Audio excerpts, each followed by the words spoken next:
Hello বন্ধুরা, আজকে আমি পুকুরের মাছ রান্না করব। এখানে এটা রুই আর এটা হচ্ছে তেলাপিয়া। এটা এখনো প্রথমে আমি কেটে ধুয়ে নেব। কড়াইতে অল্প তেল ছিল, আর একটু তেল দিয়ে দিচ্ছি।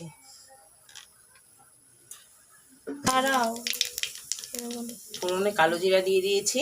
এখানে কয়েকটা আলু দিয়ে দিচ্ছি। হালকা ভাজা হয়ে গেছে। এখানে আমি সর্ষে আর কাঁচা লঙ্কা বেটে নিয়েছিলাম, দিয়ে দিচ্ছি।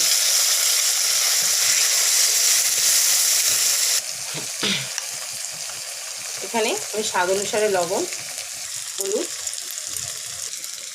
কালারের জন্য আমি একটু হালকা লঙ্কার গুঁড়া দিয়ে দিচ্ছি। এখন আমি এর মধ্যে জল দিয়ে দিচ্ছি। এটা 5 মিনিটের মতন আমি কষিয়ে নিচ্ছি।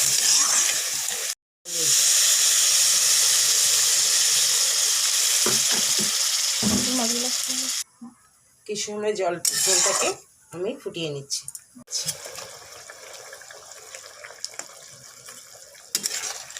এটা একটু হালকা ফুটিয়ে নিয়ে আমি নামিয়ে নেব। রেডি হয়ে গেছে। তেলাপিয়া মাছের শস্য বাটা দিয়ে করেছি।